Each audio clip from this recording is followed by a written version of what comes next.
Hello everyone. My official names are DIANG'A, but they call me the Beast. And I do everything in video games, so I started playing video games casually, professional esports athlete, gaming mentor, coach, tournament admin. So right now I'm just spreading the gospel about video games and gaming around Kenya, Africa, and the world. And very soon, the title of African Gaming Ambassador will be in. So yeah, thank you for having me, and I'll be working closely with the legend in the upcoming Swahili Esports tournament as tournament admin. Yeah, thank you. Wonderful, wonderful. So the continent has seen a surge in interest and participation in competitive gaming, leading to the emergence of notable players. Some of you are seated here with me, and talents across various esports titles. Despite this growth that is happening on the continent right now, there are several challenges that the players and teams face, including limited resources. I think we've talked about that here. Access to resources, lack of infrastructure, and limited sponsorship opportunities. I would love to know some of the creative ways the players, I'll start with the players, on the continent have managed to overcome these obstacles and succeed.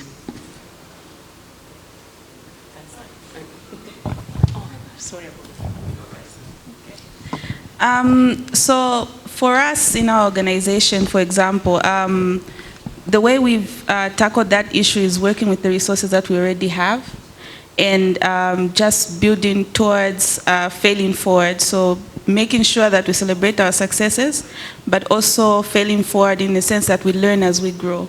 So the resources that we have is what we've maintained, and we've built on that and just kept on building the blocks towards growth. So that's what we've done.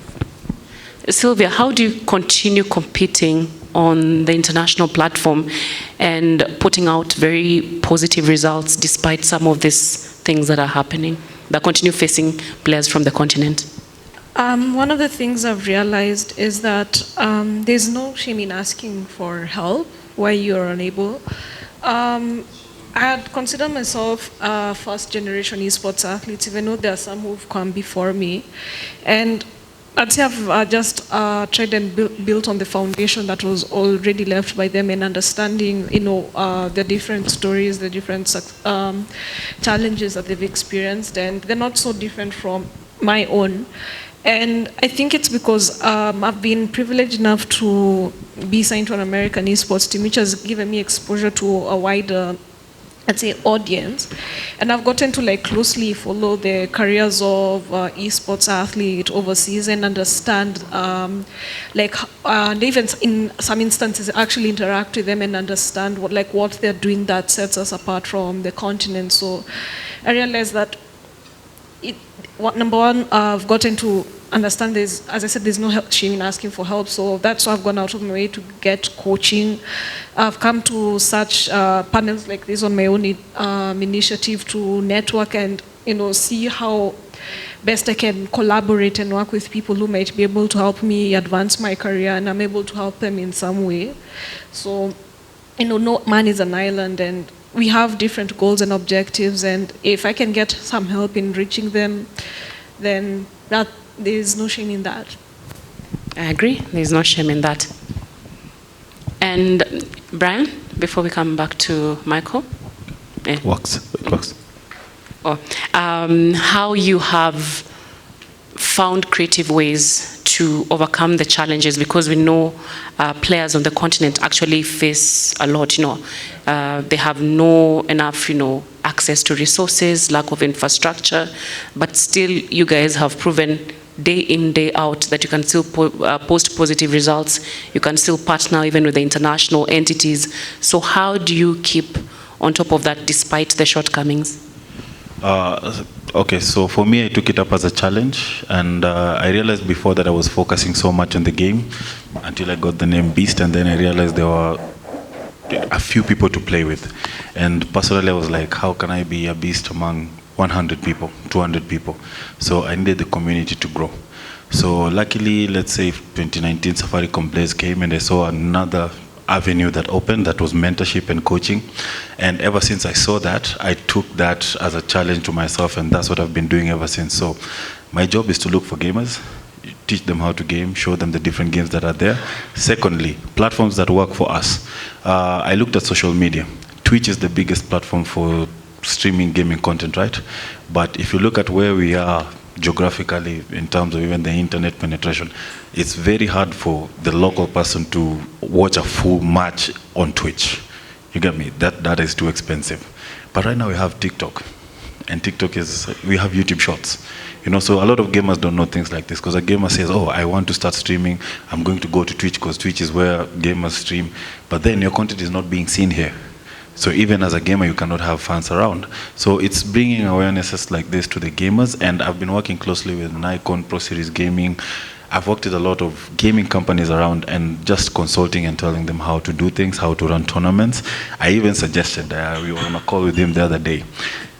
A lot of people cannot afford PS5s. Right now we are moving into the era where a lot of games are moving to PS5. So what are we going to do? Are we going to cut off the youth who can't afford the PS5s, or can we play back? And by playing back, I mean we have the older titles that have existed. Why can't we use those for tournaments? Mobile phones are readily accessible. Why don't we do tournaments for those? So mostly for me, it has been looking for the gaps that are in our system and trying to find a way to solve it without requiring more external help than we're already asking for. So for me, I've taken it upon myself to just make sure that I bring these challenges to life, people see them, and also give solutions for them, and then we see how it goes. Yeah. So use what you have to get to what you want, what you have at the moment. Exactly. Yeah. All right. And I would love to know what actually Michael answered to that when you told him that. I would love to know that. I love when you call about mentorship instead of coaching, because it's more than just coaching you are doing actually. You are not only guiding the players through its skills and the games, but also through each platform you need to go, through which one you need to talk, everything like that. It's not about only the games. And as you say, we chose for the Swahili Sport Champions Tekken 7 just because every argument you just put it. All right. And one of the biggest points that came out of the discussions today, which was made by Brian, is at the end of the day, we still need to think about the gamer. So as a tournament director with more than 15 years experience, I know you've done some of the biggest tournaments in France. What goes on in your mind when you think about the gamer and you're putting a tournament together, especially when you have gamers from across the world? The first thing I'm thinking is about the ESWC. So South Arabia, actually. But to put all gamers together, the first thing we have to think is why I need to choose this gamer instead of another. So it's quite very hard. You need to find someone who knows very well the gamers of his own country. So that's also why we are here with local people to identify the other players. That's also why we asked to Queen Arrow to do the invitational for us. And without that, you can't do an international tournament. It's impossible. After that, you need to find a way to bring everyone where you need to them to do an offline tournament. And you go to some kind of trouble with the administration, some kind of visa, passport. People don't have everywhere passports. So it's quite very round. And I didn't start talking about which game I'm going to play. So there's a lot of things to do before starting a huge tournament at international level. And now back to the gamers. I know after these panels, I'll want to relax, stretch my legs, and just enjoy myself. But I know for our 8 exceptional talent, the head is racing because the real competition kicks off tomorrow, and that means intense training schedules ahead of, you guys have been doing ahead of the competition, high pressure competition, and sedentary nature of gaming, which I know can take also a toll on your physical and mental health. So player well-being and support structures in esports, just how important are these topics to you as a player? I think it's something that really gets talked about because there's a platform we tend to elevate successful people, more so successful athletes. So it doesn't really give us the room to be vulnerable and maybe share some of these issues that we go through openly, because there's still a lot of stigma around mental health. And even when we do disclose that we might be going through some, stuff, we tend to be maybe subjected to ridicule. More so in this age of the internet, people can be very nasty about that. But what I've learned is that I've had to find a way to, say, create a buffer between me and what I do as an esports athlete. So if it means having downtime to play other games that I enjoy outside of fighting games, then so be it. That's why I may not be as consistent with maybe streaming some of this stuff on Twitch, because if I end up doing it too frequently, it becomes more of a job and a chore rather than something that I do enjoy. So it has been important for me to create, say, boundaries and a buffer between me as Queen Ara and me as Silvia.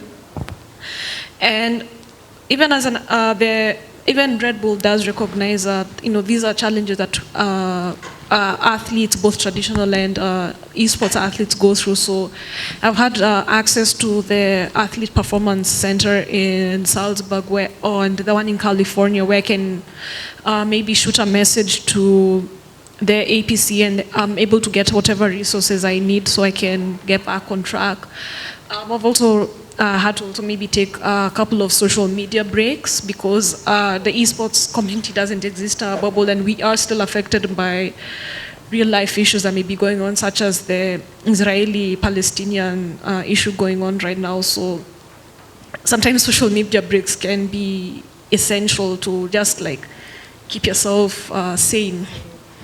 So I just wish that we we as a community can have more open and healthy discussions around this, and not maybe having it used as such a buzzword that you're not alone and all that kind of those buzzword crap that we tend to hear.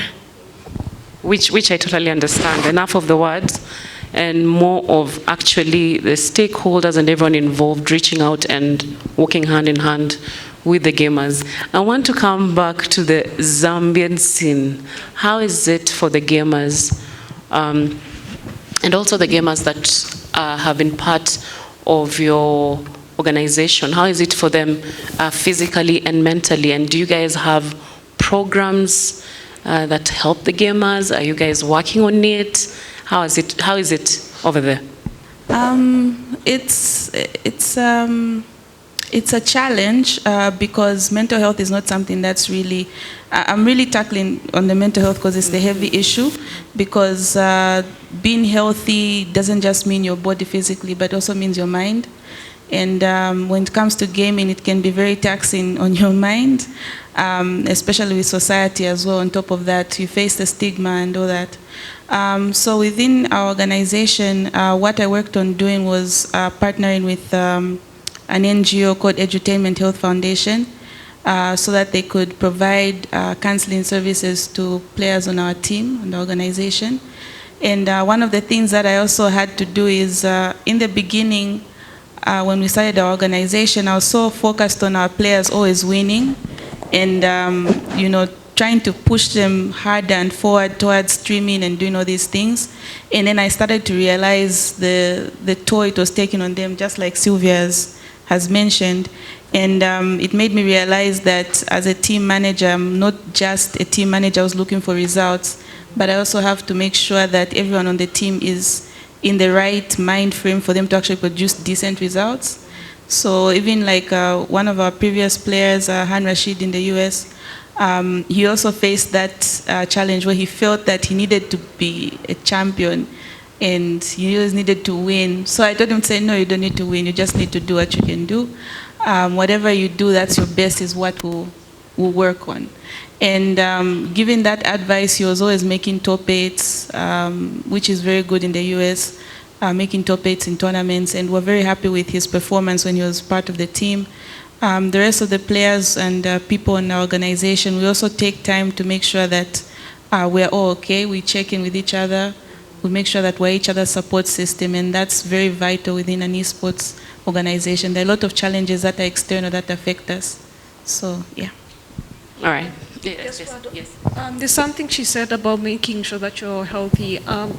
One other thing that I also started to take on is working out.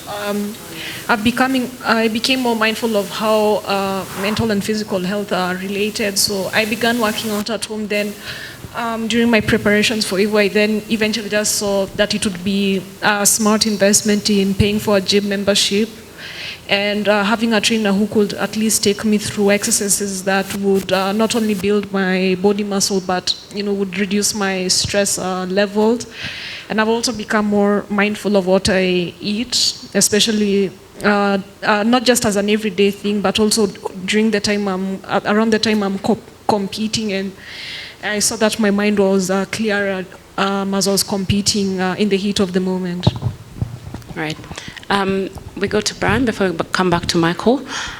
You've mentioned that you have this mentorship talks during the Safaricom project with some of the gamers or people who are interested in gaming. But do you ever get to a point and say, "Niaje wase, mko sawa?" Meaning, "Hi guys, are you okay?" Do you do that? That's one of the key things. That's part of the mentorship, because I'm going to speak for the boy child here. Tumeachiliwa, and we don't have so many people holding our hands and showing us the way. For me to get to where I got, I had to fall down so many times. I had to figure out a lot of things myself. Sometimes it did not end up well for me. So I usually tell myself, now that I'm here, it's not okay if I see somebody else going through what I went through, while I could just tell them, hey, avoid that. It's not good for your health. It's not good for your mind. So most of this mentorship is not just about gaming. No. Gaming is just like my microphone. It's how I get you to sit down and listen. It's not like everybody wants to be a gamer, but it's just the way I can, that's my medium now. I'm an artist, so that's my medium. So I use that to gather people. We talk. That's where you'll find those who have interest for esports. That's where you'll find those who have interest for game development, everything, photojournalists, journalists, artists, those who just want to talk to you because they don't have anybody to talk to. So it's just that place, it's a safe space for guys. So yes, that's usually at the back of my mind, because I come from that place as well, where I've not been okay for most of my life. So I feel I'm empathetic to a lot of people, so I usually look at them and I see myself, part of my life in them. So part of those mentorship is also just to build back society a bit. It's not just video games, it's just to build back society. Yeah. I love how you said just providing a safe space for other people, even though on your part, when you're coming up, it wasn't available. So I think that is very commendable. All right. So Michael, as a tournament director, and we're still on the physical and mental well-being, just like everyone in this room, we always want to be successful, especially when we are putting up, such big showpieces like, an esports tournament. You want it to be successful.